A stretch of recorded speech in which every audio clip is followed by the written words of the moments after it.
Good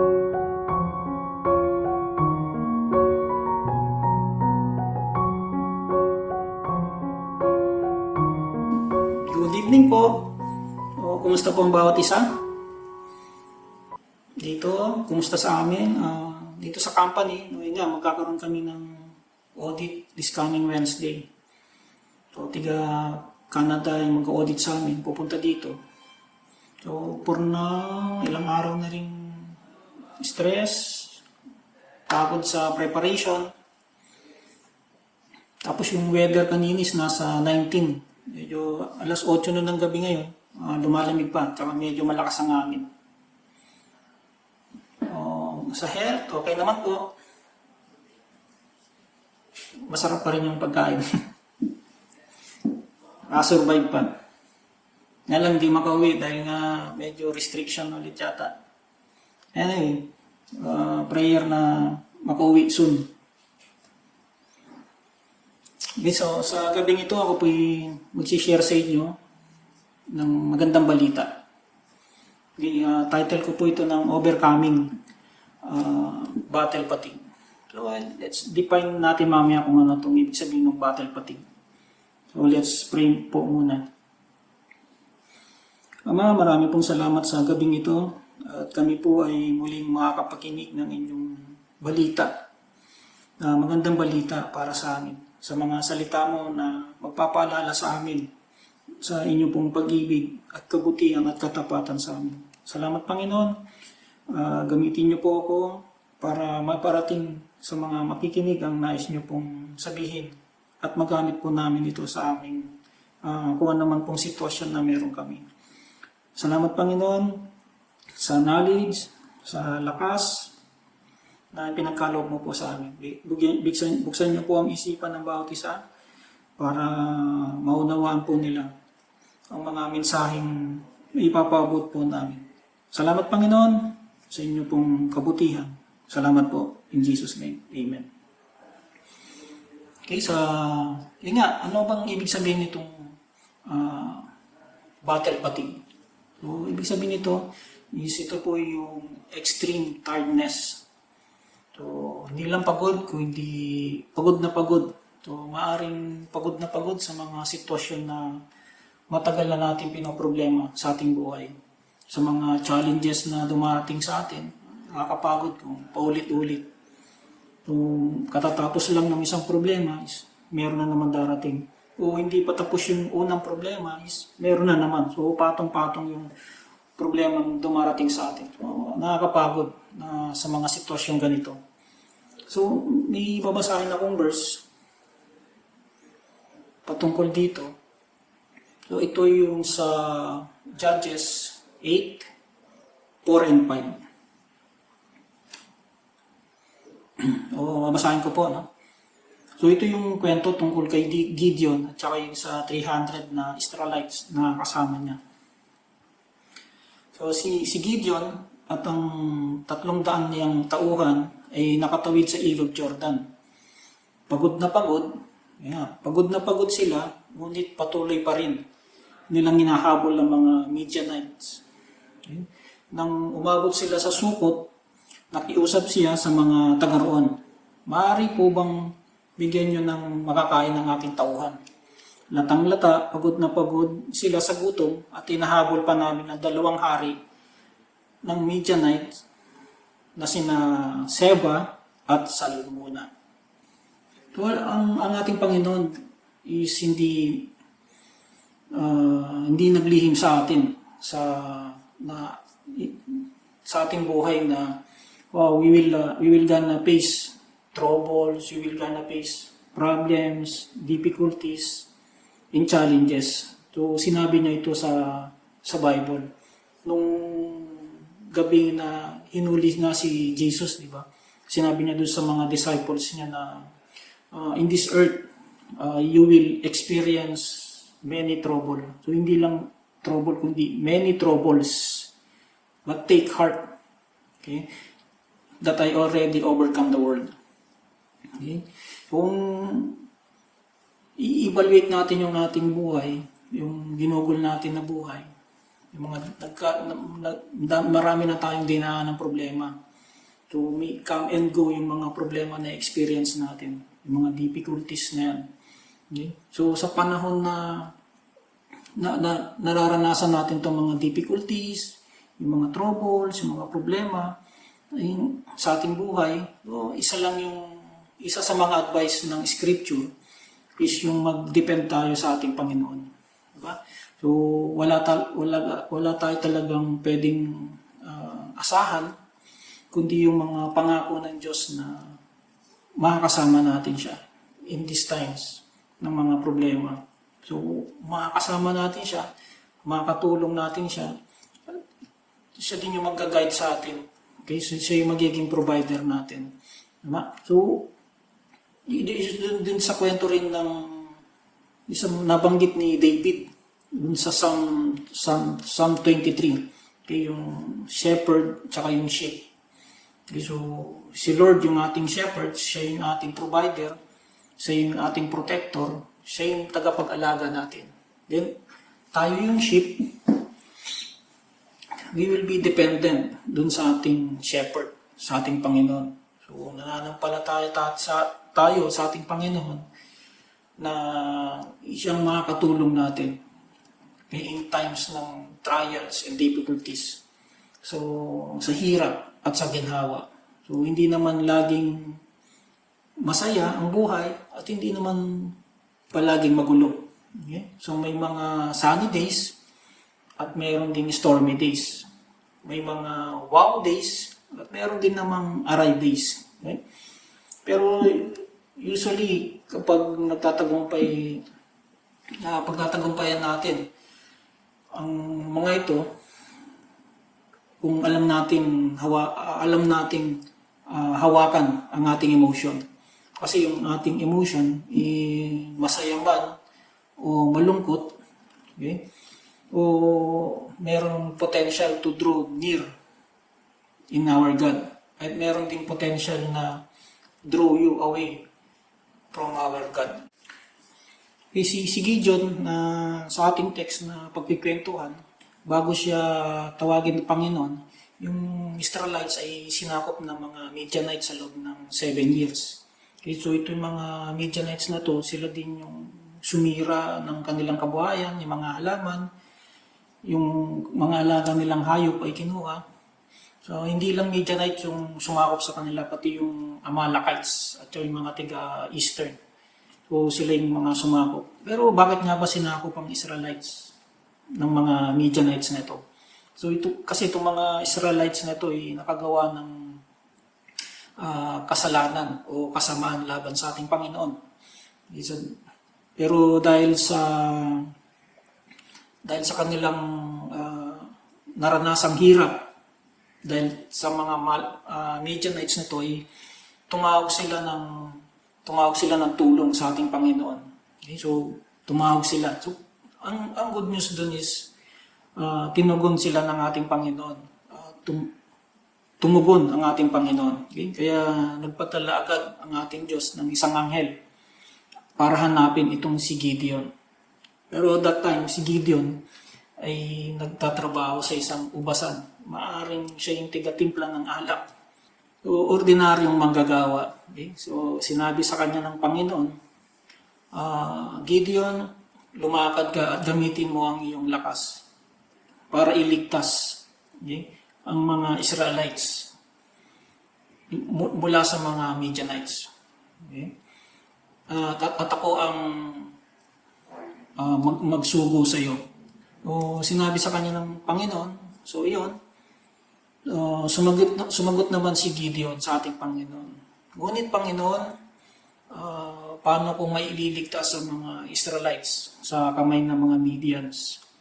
Ang angkan ni Gideon ang pinakamahinang lahi, at saka si Gideon ang pinakahamak sa kanyang pamilya. So parang siya yung pinakamahina na tao sa kanyang pamilya.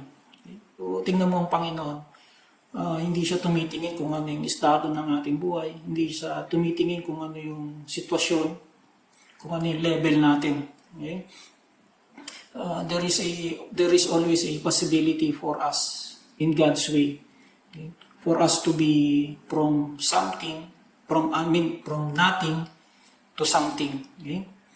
Si Gideon na taga-timpla ng alak, tapos magiging leader ng Israelites. Okay? Pwedeng noon is isa kang adik, pero ngayon preacher ka. Dati isang ordinaryong tagahalo lang na simento. Ngayon, pastor ka na. Okay? So, there is always a way, God's way, para tayo ay may angat. Okay? So, kailangan mo lang na mag-depend sa ating Panginoon kasi may plano. Meron siyang magandang plano sa iyong buhay. Okay? So, sumunod nga si Gideon sa ating Panginoon para labanan ng mga Midianites.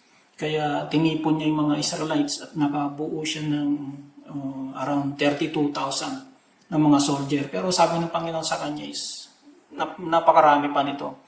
So binawasan niya ito at naging 10,000 soldiers na lang. Pero tugon ng ating Panginoon is napakarami pa rin.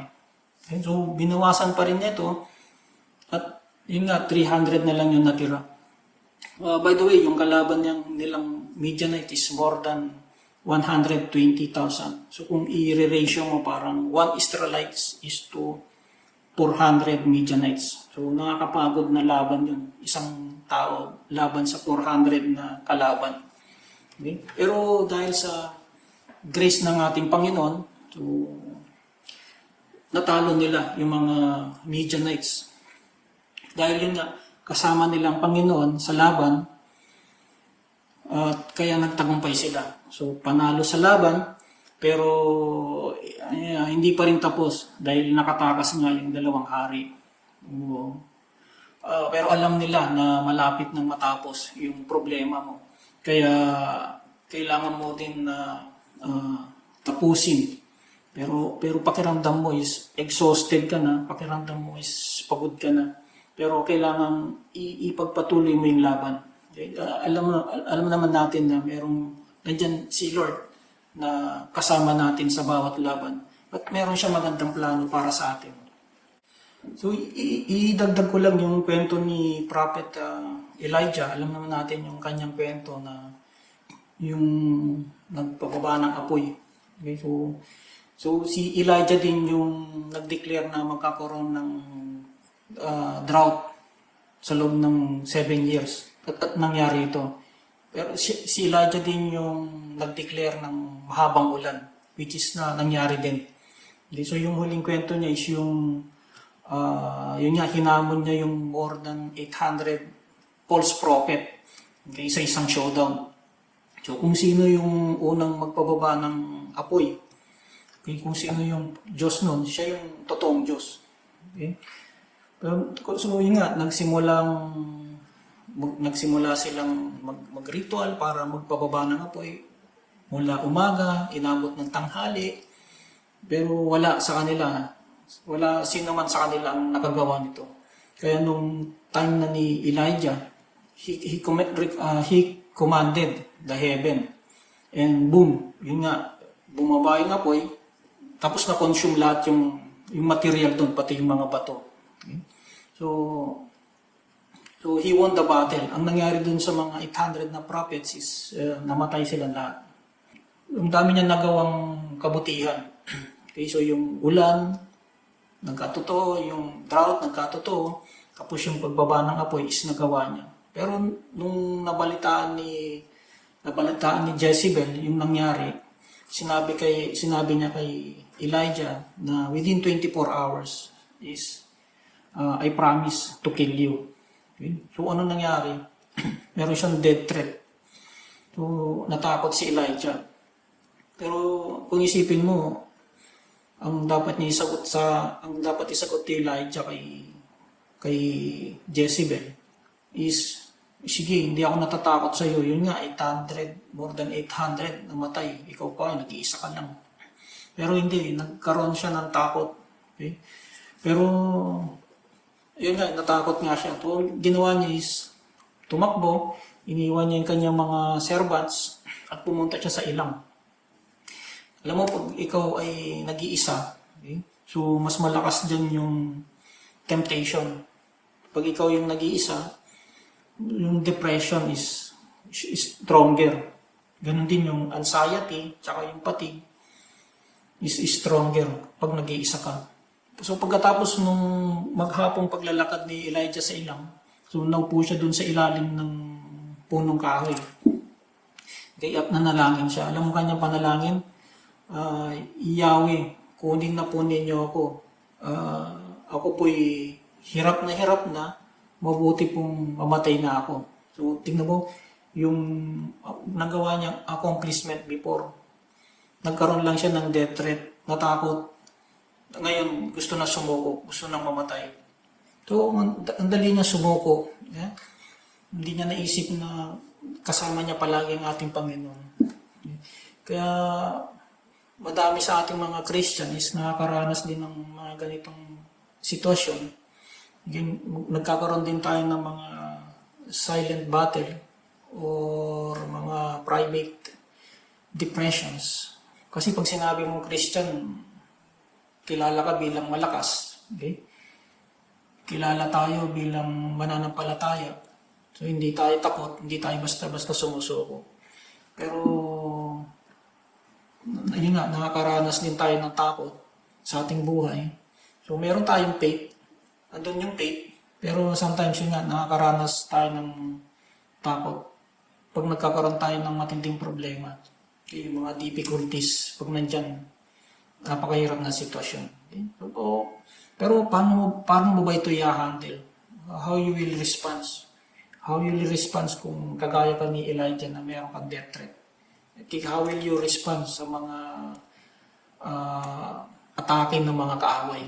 So how will you respond sa mga difficulties, sa mga challenges, sa mga problema na nangyayari sa ating buhay?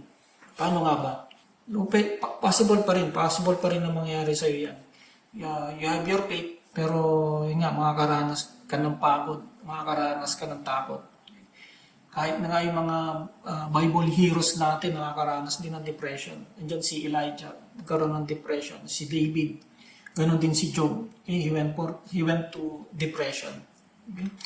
Pero balik tayo doon sa kwento ni Gideon. Okay? Doon sa verse 4, sabi niya doon sa verse 4, si Gideon at 300 niyang tauhan ay nakatawid sa ilog Jordan. Okay?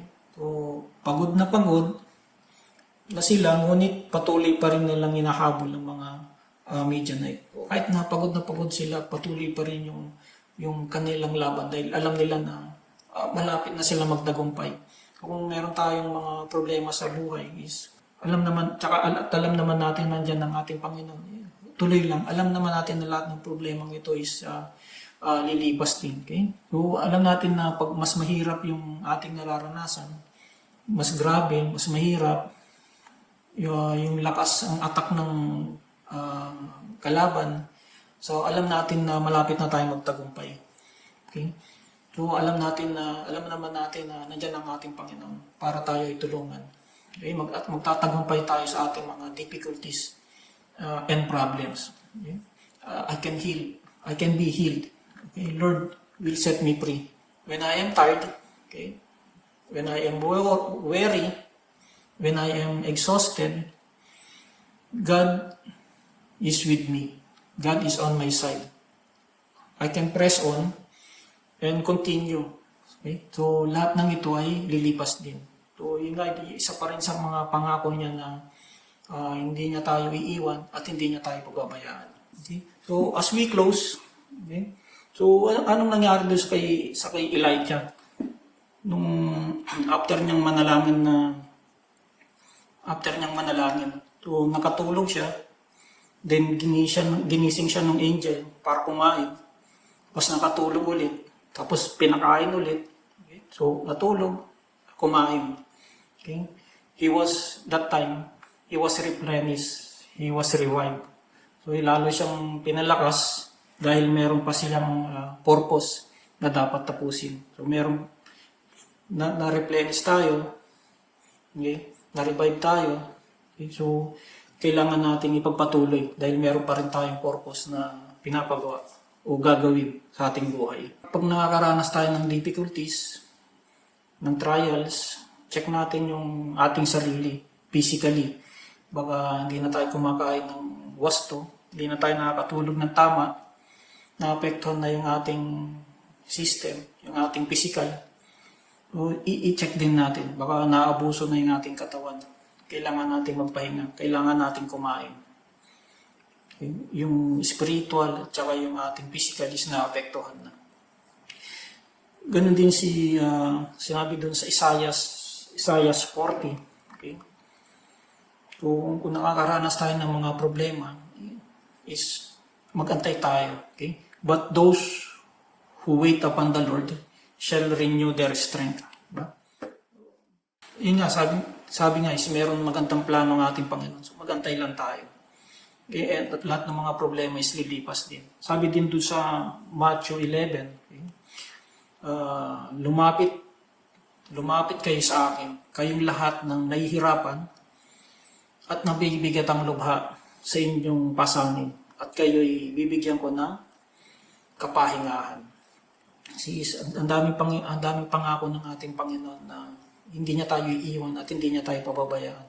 Sa lahat ng problema, sa lahat ng difficulties, trials na darating. Sabi nga niya, darating talaga yan eh. So, nandyan siya palagi para tumulong sa atin.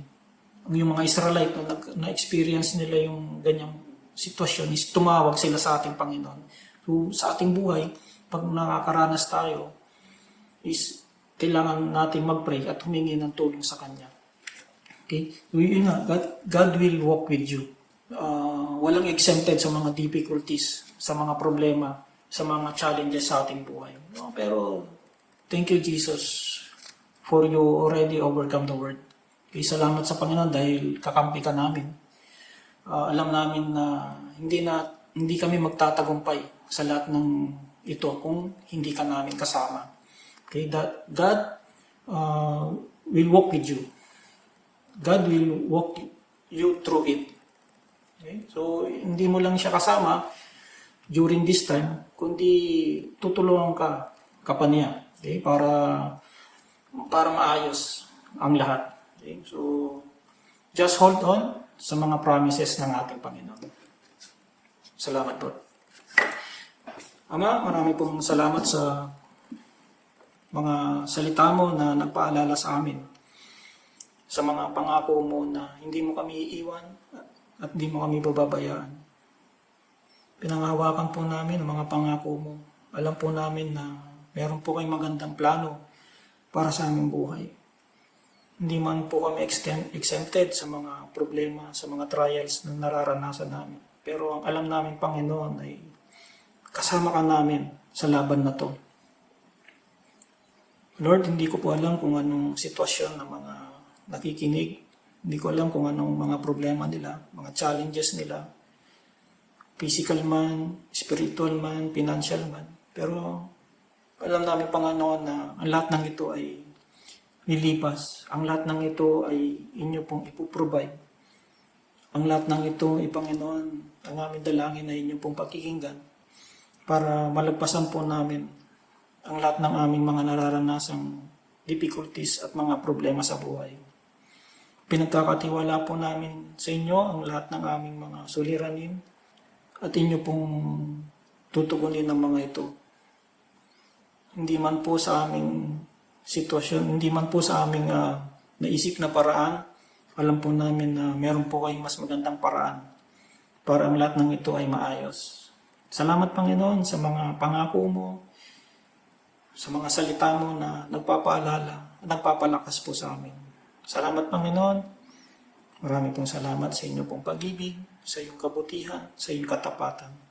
Maraming salamat po. Dalangin po namin sa lahat po ng miyembro ng ECC ang protection, guidance, and provisions sa bawat isa. Sa aming mga pastor na bigyan mo po sila ng lakas para mag-guide po sa aming mga gawain sa simbahan. Gandun din po ang mga leader, ang aming mga deacons, patnubayan mo po sila, bigyan ng kalakasan. sa lahat po ng mga membro, ay bigyan mo po sila ng sigla, blessings, kalakasan. Panalangin ko po sa buong ECC na manumbalik po ang face-to-face. At mas maganda po, mas masaya po kung lahat po kami ay nasa inyo pong tahanan.